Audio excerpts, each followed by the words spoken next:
Welcome back to our experiential learning model, and this time we are going to use laser.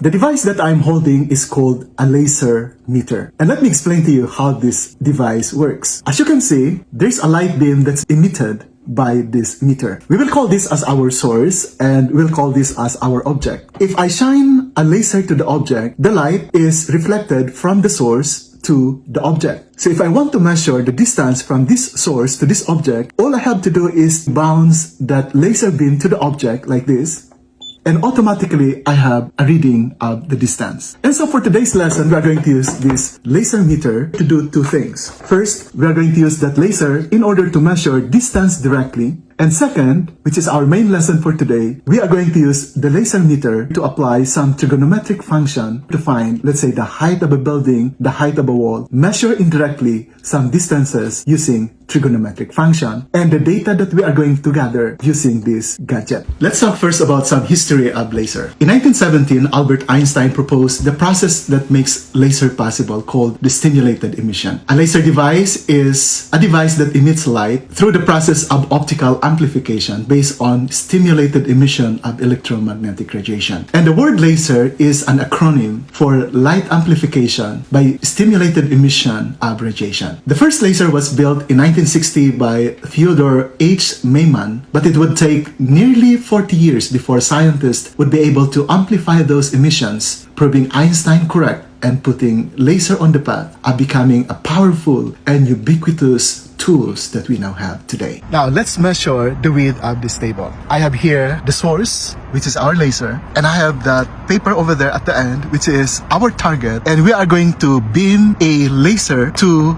that paper. As you can see, there's light bouncing to the white envelope. And since the speed of the light is constant, we can compute the distance by just measuring the length of time for the laser beam to travel from the source bouncing to our target. So let's press measure now and see what value are we going to get. So I press measure and we get a reading of 3.970 feet, which is rounded up to 4 feet. This table is about 4 feet, and that is measured using our laser meter.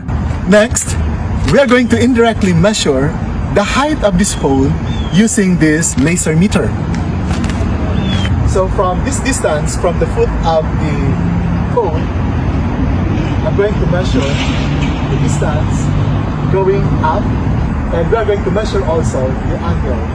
So we are going to measure now the height of the pole, and I'm holding this laser meter at my eye level, and I'm going to shine a light to the top of the pole. As you can see there at the top, there's a light beam, and let's measure it. And that gives us a reading of 22.7 with an angle of about 53. And so for our computation now, we have here the post. We were standing at this position, and we use the laser beam to measure this distance D, and we find that the value of D is about 22.7 feet, and we measure the angle to be about 53 degrees. And from these two given, we can now compute for the value of X by just multiplying this distance of 22.7 feet times sine of 53 degrees. And we are going to perform that computation in the next page. And whatever value for X that we get, that is this distance from here going here. And we also have to account my height. My height is 5'7", but since I'm just looking at my eye level, I will subtract 1 inch, 5.5 feet.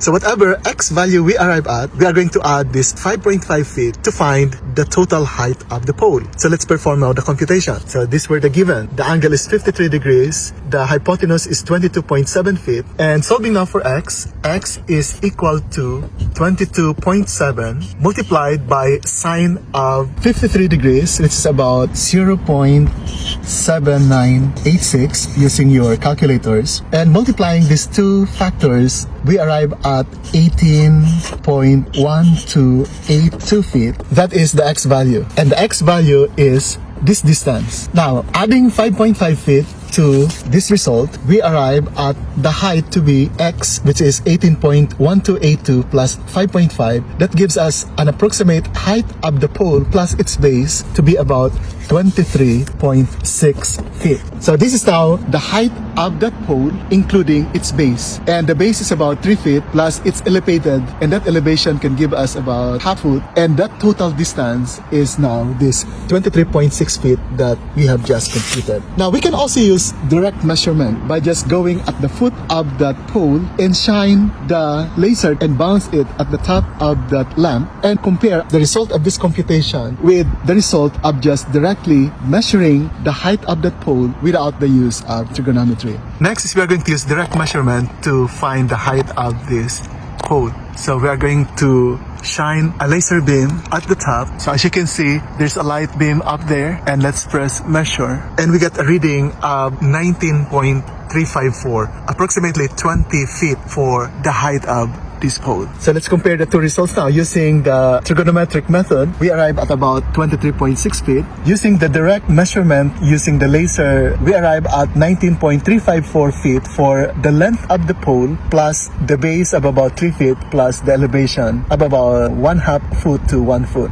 But I would like you to notice that when we shine the light beam, when we measure from the foot directly to the top, notice that at the top, we are not actually bouncing at the very top of the pole, but there is that distance between 1/2 to 1 foot at the top, and that could be accounted for by this 19.354 feet because the actual length of the pole is 20 feet. And so including the base of about 3 feet plus some elevation, using direct measurement, that would also total to about 23.6 feet, which is consistent with our result when we do the trigonometric method. So these are some math activities that we can do. But notice that when you actually perform the measurements, you will not always get exact results because we are limited by several factors here. One is our measuring tool. How exactly are the light beams bouncing at the tip of the pole? How flat the surface is? Is the road really flat? So I hope we learned something from this